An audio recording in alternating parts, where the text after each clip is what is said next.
Saudara, tahun ini ditutup dengan sesuatu yang luar biasa, contoh yang nyata, saudara. Bagaimana ya Israel itu dilindungi dengan luar biasa, ya. Bagaimana Israel itu dibela dengan luar biasa. Bagaimana orang-orang menghina Israel, bagaimana orang menyudutkan Israel, mengeroyok Israel, ya. Dengan apa saja, caranya ngeroyok kan macam-macam, saudara. Mereka keroyokannya kan. Tetapi Israel menang, saudara ya. Baik secara media, secara moral, di PBB, ya. Mau dengan senjata, mau dengan kata-kata, mau dengan apapun, saudara. Sumpah serapah. Tetapi itulah Jehovah Sebaot, saudara ya. Itulah Jehovah Sebaot. Malah Turki ya kena sial, saudara ya. Ya kan? Negara-negara yang mengutuki Israel itu malah nanti sial, saudara ya. Nanti Anda akan buktikan nanti di 2024 ya, negara-negara yang mengutuki Israel, yang masih mengutuki Israel di tahun 2023, ya maka 2024 ya akan terjadi semua kutukan itu kan balik, saudara ya. Serius, saudara ya, serius. Kita sendiri mengalami kan, saudara ya. Jadi dari awal ya, semua kutukan-kutukan kepada komunitas kita semuanya berbalik. Ya. Semua kutukan itu berbalik, saudara. Anda mau terima mau enggak itu kenyataan, ya kan? Semua, baik dari orang Kristen sendiri maupun dari orang Islam, itu semua kutukan berbalik. Sudah saya katakan bolak-balik ya. AMC ngutukin saya balik, saudara ya. Dia sendiri yang ribet, dia yang bangkrut, channelnya pun gulung tikar, ya kan? Apalagi saudara. Orang Islam sudah nggak berani bicarain saya lagi, saudara ya. Sudah nggak berani bicara saya lagi. Saya yakin mereka pada kena kutuk semua ya, makanya mereka diem sekarang. Terakhir cuma HMC yang lancang berani ya, berani ngutukin saya. Habis dia sekarang, saudara ya. Habis, ya. Waduh. Dia harus bertobat. Nah, orang Islam sudah nggak ada yang berani. Orang Kristen, saudara. Terasa nih saya. Ya habis sama, saudara. Saya nggak lagi sombong-sombongan, bukan, saudara. Ini beneran saya ngomong ya, saudara ya. Saudara mau belajar Jehovah Sebaot, Tuhan pelindungmu, syaratnya cuma satu, kamu kudu diem, saudara. Syaratnya cuma satu, saudara ya. Ya, syaratnya cuma satu. Kamu nggak boleh menyerah. Ya, nanti Tuhan bela kamu. Wah, berat ini. Berat ya, saudara ya. Syaratnya cuma satu, kamu nggak boleh menyerang. Nanti kamu dilindungi Tuhan. Nah, nanti kita bicara ya. Nanti kita bicara, nggak boleh menyerang itu apa saja, bagaimana, Pak? Pasrah, diperkosa, diem saja, yang bukan. Nanti kita cerita ya, saudara ya. Supaya nanti ada kita flashback semua nanti ya. Semua konten banyak yang stres. Kalau Anda pergi di Indonesia, rumah sakit jiwa isinya orang Islam, saudara. Bahkan banyak orang Islam hafal mengaji, saudara ya. Orang-orang gila itu, sakit jiwa itu banyak yang katam, saudara, katam Al-Quran ya, saudara ya. Ada yang bilang semua ini nggak ngaca ya, saya tunjukkan ya. Ini nggak percaya ya, katam ya. Orang sakit jiwa katam Al-Quran. Ulang nih.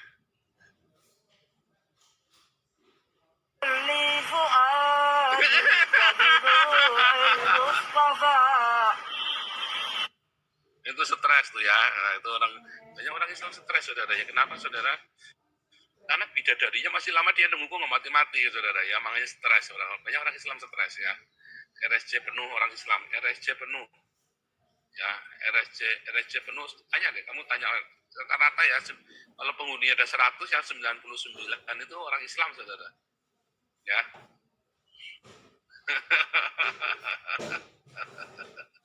Nah, ini contohnya ya, gampang jadi ya, orang gila, orang ODGJ, khatam Quran, gitu aja ketemu nanti, saudara, banyak ya. Ketika Anda melihat, ya, bagaimana Tuhan melindungi Israel, saudara ya, 20.000 Hamas ya, mati, saudara ya, perang. Tapi Asia enggak, saudara. Ya kasihan. Ya, saya berkali-kali ya mendengar kasihan ya yang mati 20.000. Kalau ngeliat apa kasihan ya kemarin ya, kasihan ya, dikit-dikit kasihan. Saudara, ketika dokter medsos, ya kita mau ini ya, ada mau kasih seseorang lah, kasihan harus segini, sebentar, dokter medsos sudah merekomendasi tidak, kita harus ikutin, jangan kasihan, kita pasti bantu, tapi kita harus ikuti rekomendasi dari dokter, itu ya saudara ya, jangan tinggi saudara ya, masih baut ya. Selama 1 tahun, ya kita melihat ada perlindungan Tuhan.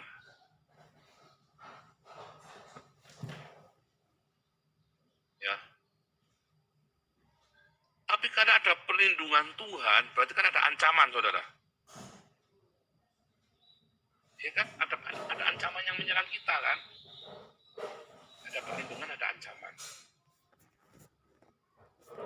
Karena ada ancaman, maka Tuhan melindungi kita berupa Jehovah Sebaot. Ya, Allah Elohim apa Jehovah adalah Tuhan semesta alam. Ya, artinya Tuhan semesta alam itu apa, saudara? Kalau bilang semesta alam itu, ya, artinya wah, alam semesta inilah, ya, disitulah ada Tuhan, saudara. Di segenap semesta alam ini. Ketika kamu melawan semesta alam, kamu sedang melawan Tuhan. Ya, ketika kamu melanggar hukum alam, kamu sudah melanggar Tuhan. Kita kemarin belajar tentang hukum ya, tentang bagaimana logika spiritual, logika roh. Sebentar ya, saya ini agak kacau nih. Sebentar, saya belajar logika spiritual ini di kelas profetik atau di sini ya? Siapa ikut kelas profetik? Ini ada yang ikut kelas profetik nggak? Halo? Siapa nih ikut kelas profetik nih? Kok diem semua nih? Nggak ada yang ikut kelas profetik di sini? Lewatan. Padahal ada 50 yang ikut nih. Sebentar nih, di sini ikut kelas profetik siapa nih? Ada Bu Marta nggak, Bu Marta? Siapa nih? Francis ikut ya? Francis ikut ya? Bentar, Francis mana nih? Ikut Pak. Ya. Ini saya cerita tentang logika roh di kelas profetik kan sudah, tapi di sini saya bicara nggak ya di hari Minggu ya? Ingat nggak? Yang hari Minggu belum ya, saya belum cerita tentang logika spiritual ya? Iya. Waduh, ini Anda harus ajarin dulu logika spiritual, saudara ya. Kalau di profetik kan udah kemarin kan, saya sudah cerita kan, walaupun belum lengkap ya, karena nanti ada ininya ya. Oke. Nih saudara ya, ini singkat aja ya, logika alam roh saudara ya. Singkat ya, karena ini panjang. Nanti Anda nanya ke sini saya juga nggak mau ya, karena ini panjang. Mungkin cuma buat pengetahuan saja saudara ya. Saudara, logika alam roh ini ya, dunia ini pertama kali diciptakan di kelas profetik. Saya cuma baru sedikit ya, tapi belum saya lengkap. Bahwa Allah menciptakan langit dan bumi ya. Itu artinya yang rohani dan yang jasmani, saudara. Ya kan? Yang lain sudah pernah ya. Pada mulanya alam menciptakan yang alam roh ya, dan jasmani. Metafisika dan fisika. Ya. Itu ya. Itu ya. Ada ininya apa namanya, dasarnya dari situ Kejadian 1 ayat 1. Pada mulanya itu Allah menciptakan yang jasmani dan yang rohani ya, yang metafisika dan fisika ya, yang supranatural. Nah, itu metafisika ya. Supranatural dan natural sama saja ya. Itu semua hanya beda tipis. Artinya lain-lain, tapi maksudnya kira-kira itu ya, sama ya. Nah, saudara, di dalam Daniel Ketika Daniel puasa, maka di situ disebut ada penguasa. Si Gabriel bilang ada penguasa Babel, ya, nah, ada Raja Babel, pangeran ya, Babel, the Prince of Babylonia, ya, Prince lah, kayak pakai nama Prince, ya, the Prince Babylonia, Prince Persia, Prince Greek, ya, ya. Padahal Daniel itu zamannya Babilonia, saudara. Waktu itu Persia belum berkuasa. Tapi dia cerita si Jibril ini, si Gabriel ini bahkan sampai cerita tentang Yunani, saudara ya. Nah, inilah alam roh yang kemudian akan terjadi di dalam masa itu tadi ya, kerajaan Babelnya hancur, ya, Media Persia, negara ya, jadi negara ya, negara Persia, Media Persia dan Yunani, ya kan? Jadi apa yang terjadi di dalam roh itu mendahului yang terjadi di alam jasmania, saudara. Ya, yang terjadi di alam roh ini terjadi ke alam jasmania. Nah, itu dipetakan. Makanya kalau orang-orang dapat mimpi dan penglihatan, dia mimpi, lalu dia bisa nanti akan terjadi ini. Karena itu sudah terjadi di alam roh, lalu dia wujudkan di alam nyata, saudara. Ya, itu nanti di kelas profetik, ya, itu nanti mulai ya kita belajar ini. Jadi ini saya cuma mau cerita ini. Ini logika sederhananya ya. Ya. Nah, lalu pendeta-pendeta karismatik ya yang sok-sok roh ini berusaha memahami alam rohania ini, saudara. Tetapi dengan cara yang salah, dengan cara tadi waham, delusi, saudara ya, dengan cara delusi. Nah, begitu, makanya di dalam kelas profetik saya ajarin, saudara, bagaimana ya itu ternyata nggak seperti itu, ya, kejadian-kejadiannya itu ternyata nggak seperti itu ya, nggak seperti yang orang-orang gereja karismatik itu pada ngarang-ngarang itu ya. Serius ya, nanti di kelas profetik itu nanti diajarin. Nah, lalu Efesus berkata, Efesus 6, perjuangan kita melawan penguasa di udara, ya, heavenly ruler, ya, PS penguasa darah dan daging. Perjuangan kita bukan melawan darah dan daging, tapi melawan penguasa di udara, peperangan kita. Nah, jadi ya kita mengerti ya bahwa saya kasih hijau ini ternyata adalah sebuah ideologi, saudara. Langsungan ya, dan ini adalah sebuah praktek dari ideologi. Ya, ideologi maka dia praktekkan ya. Semua penjajahan di muka bumi itu dimulai dari apa, saudara? Dari sebuah ideologi, saudara. Yang kemudian ideologi itu dipraktekkan. Ya, baik itu secara fisik, ya, pertama misalnya nih, waktu eksplorasi dunia, itu kan dimulai dari ideologi, ya kan, bahwa dunia bulat. Pembuktian, ya, buku dunia itu tidak datar, bukan bumi datar. Kalau sekarang balik lagi ya aneh, saudara. Sekarang gara-gara naik pesawat, orang keenakan, jadi sekarang ngomongnya bumi datar. Dulu orang kemana-mana naik kapal, saudara ya. Dulu ngomongnya bumi datar, lalu dibuktikanlah bahwa bumi itu bulat. Nah, sekarang orang lagi berusaha membuktikan kembali bahwa bumi itu datar. Artinya kamu kembali ke zaman purba, ya. Nah, mana nih?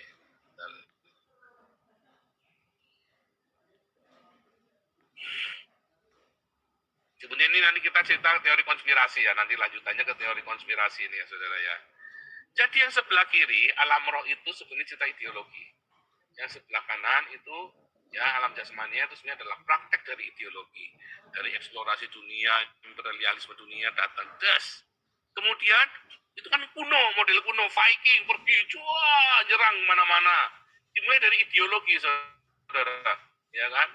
Tapi kemudian di zaman yang lebih modern, mulai dari abad ke-8 ke-18 19 1920 lah ya, abad pencerahan itu, mulailah ideologi munculnya dari dalam, saudara. Komunisme misalnya, dari dalam, tanpa menggunakan tentara, saudara. Ya, tanpa menggunakan tentara. Liberalisme, kapitalisme, ya kan, sosialisme, itu mulai dari dalam, saudara. Isme-isme yang lain, itu mulai dari dalam. Ya, kalau dulu, apa namanya, Islam, ya, menyebarkannya dengan perang, memadukan ideologi imperialismenya dengan agama, ya, perang, menyebarkan Kristen. Apakah dengan perang? Bukan, bukan penyebaran agama. Kristen itu pertama kali terjadi adalah karena membela diri, mempertahankan diri, bukan penyebaran tadinya. Orang Kristen penyebarannya selalu dengan jalan lalu mereka memberitakan. Karena disuruhnya beritakan bukan disuruh perang. Tetapi ketika mereka diserang, ya, atau menghadapi sekte sesat, baru mereka perang. Misalnya Kristen sama Katolik, ya, perang salib. Nah, baru mereka agresif tuh.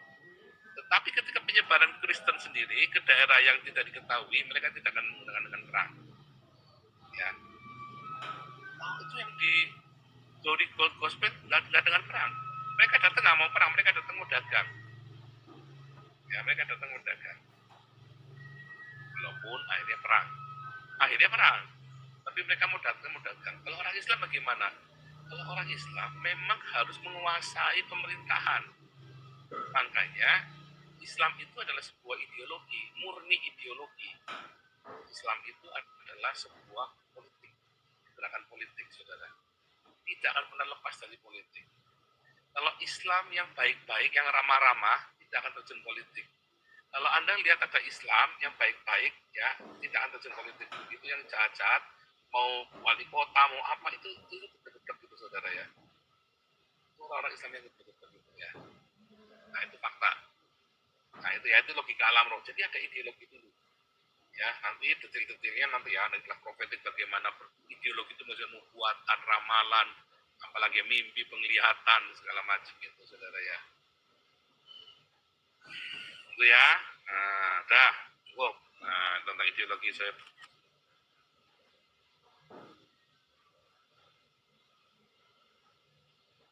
Ini kita sambil tanya jawab ya, ini dari tadi nggak ada yang tanya jawab nih, nggak ada yang nunggu nih. Saya ngomong-ngomong terus ya.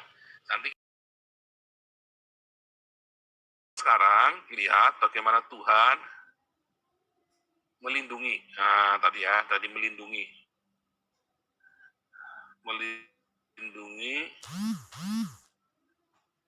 dari ancaman,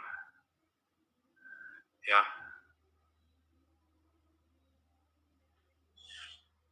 Jehovah Sebaot atau Universe, Master of Universe ya, adalah Tuhan melindungi kita dari semua ancaman.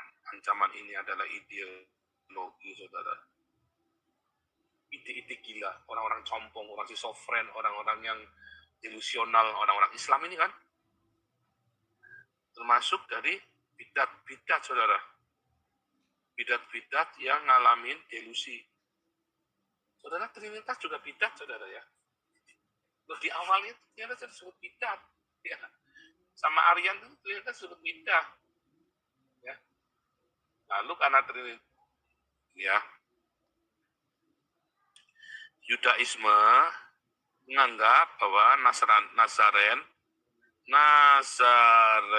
atau Kristen adalah bidah.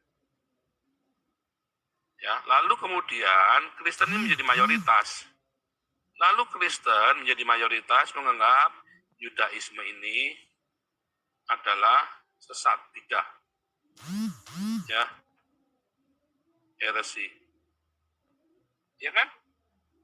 Makanya mereka dianggap penyihir apa kemana ya, kita sudah antisemitik gitu ya. Kemudian Kristen Kristen ya menganggap Trinitas adalah bidah. Lalu Trinitas jadi mayoritas. Secara politik diambil kekuasaan dengan politik ya. Konstantin II yang membela Bishop Trinitas. Lalu Arian dianggap bidah. Itu ceritanya saudara ya. Dulu orang-orang Katolik menganggap Protestan itu bidah. Ya. Lalu sekarang karena Protestan itu mayoritas, orang Katoliknya dianggap bidah sama orang Protestan. Ya kan? Ya. Dulu orang-orang Protestan menganggap orang Pentakosta itu bidah. Ya, di Indonesia nih, saya di Indonesia. Lalu orang-orang Pentakostanya sekarang menjadi mayoritas, ya. Lalu ngatain bahwa orang gereja karismatik itu bidah. Tapi sekarang gereja karismatik mayoritas. Lalu ngatain apa? GKI nggak ada rohnya, gereja mati, gereja kurang iman, gereja 1 jam saja, gereja jalan-jalan. Ya kan, gereja sidang jemaat apa? Gereja sidang jalan aja gitu apa? Gereja jalan-jalan, gereja tidak ada roh kudus, segala macam yang aneh-aneh itu nama-namanya diganti-ganti itu saudara ya. Sama orang gereja karismatik itu kemudian apa namanya, ya itu tadi ya,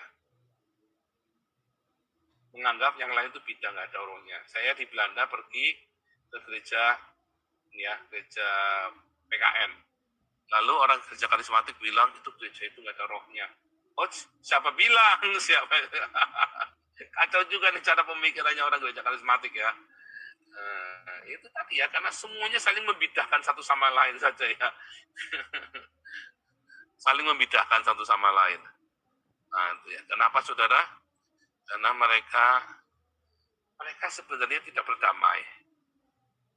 Ya, Trinitas bagus, Saksi Yehova bagus, Unitarian bagus, ya, Mesianik bagus saudara.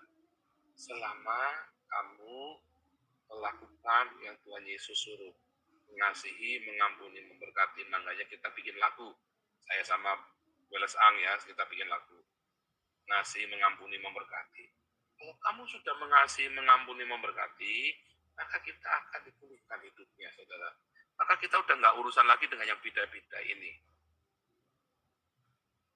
Kita akan terlindung dari semua isu ini saudara. Itulah sebabnya saya nggak urusan. Orang serang saya anti Trinitas apa segala macam, nyatanya kita di sini live viewer selalu paling oke saudara ya. Ya, mulai besok, besok kita libur ya, tanggal 1, tanggal 2 kita masuk menjawab mu'alaf ya. Konten kita semua YouTube ini jadi YouTube apologetika kembali saudara ya. Karena suara kenabian sudah selesai. Ya. Tetapi nanti saudara tetap kita ada kelas profetik segala macam saya ajari bagaimana mempraktekkan. Kan dulu ditanya sama si TV kan, Deutsche Welle kan, setelah kamu selesai dengan ini apa ya? Saya kembali pengembalaan. Ya, saya berapologetika kembali. Itu ya. Ya, ini ada Lindawati, God bless you. Keke, ada Keke. Ada Billy, God bless you Billy. Semut nyala, Tuhan Yesus berkati. Ya. Kembali ya. Jadi saudara, Jehovah Sebaot kita ya melindungi dari segala macam ideologi yang masuk saudara.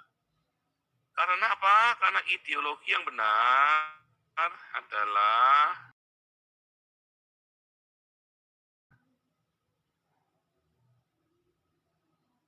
ya pada mulanya adalah logos. Nah, logos ya bersama dengan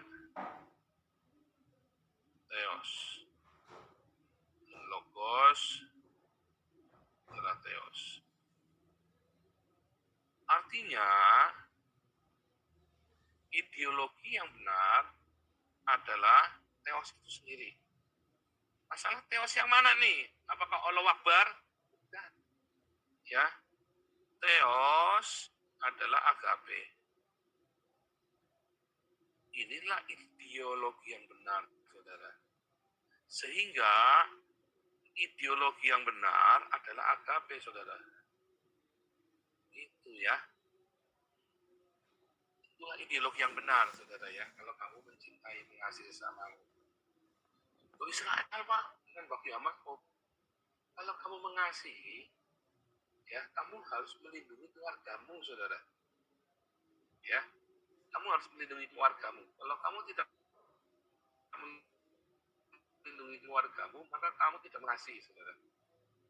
Bohong. Kamu ngasih tetanggamu, tetapi kamu keluargamu kamu telantarkan. Bullshit, gundulmu peang. Ya, firman Tuhan mengatakan orang yang tidak memelihara keluarganya, apalagi istri rumahnya, lebih buruk dari orang murtad. Jadi keluargamu harus kamu lindungi. Ya. Dan kalau ada ancaman musuh datang, kamu tidak usah benci, tapi kamu harus melindungi keluargamu. Kamu kan nggak benci sama musuhmu, tapi kamu harus lindungi keluargamu tanpa harus membenci mereka, tanpa harus membenci musuh-musuhmu, saudara, tanpa harus membenci orang-orang yang menganiaya kamu. Itu maksudnya ya. Nah, itulah Jehovah Sebaot. Nah, saudara, logos ini apa saja, saudara? Logos yang bukan agape. Logos yang bukan agape. Ada logos yang bukan agape ya, saudara ya. Ada logos yang bukan agape. Nah, yang bukan, nah gini ya, yang bukan agape.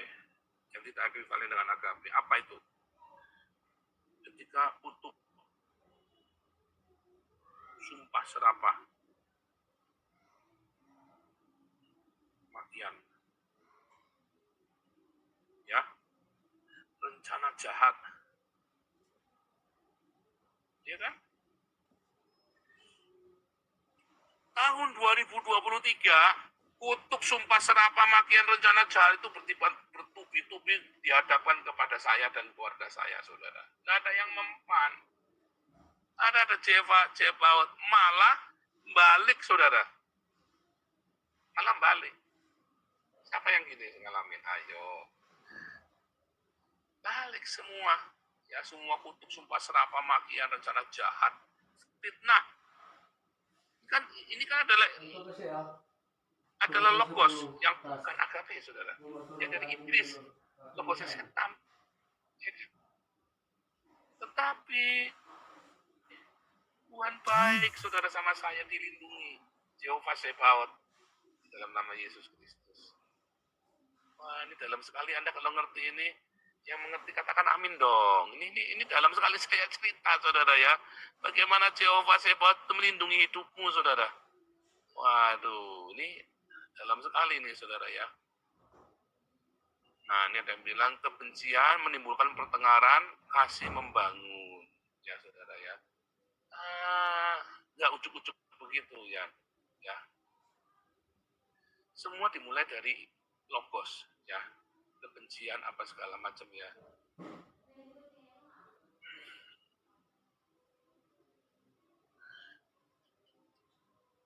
Pertengkaran menimbulkan kebencian. Ya, perselisihan yang tidak kamu manage akan menimbulkan kebencian. Makanya di yayasan-yayasan kita suka berantem tuh. Saya sudah bilang, melayani Tuhan, jangan berantem. Kalau kamu berantem, diberhentiin dulu. Berhenti dulu, saudara ya. Kenapa? Kalau kamu bablasin, nanti menang kalah. Kemarin Pak Andaru bilang ya kita harus win-win. Enggak. Di dalam Tuhan, kamu harus siap kalah. Karena siapa yang kalah bukan kalah, saudara. Yang menang belum tentu benar, yang kalah belum tentu salah. Ya, karena kita ada Jehovah Sebaot, Tuhan semesta alam. Anda perlu belajar ini, ya. Yang menang belum tentu benar. Ya, yang salah belum tentu salah. Yang kalah, yang menang belum tentu benar, yang kalah belum tentu salah. Ya, jadi nanti kamu pikiran meluas.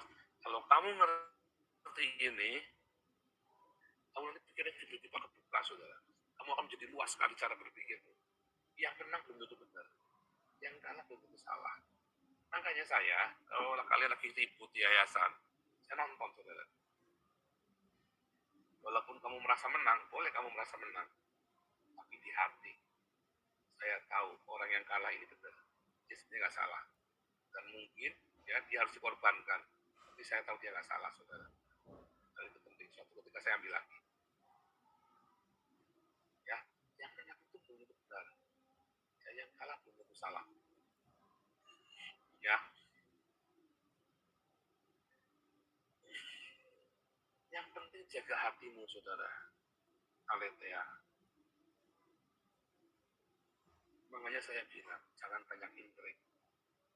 Jangan banyak intrik di yayasan kita. Polos saja, saudara. Kalau kamu banyak intrik, karena saya nggak main intrik.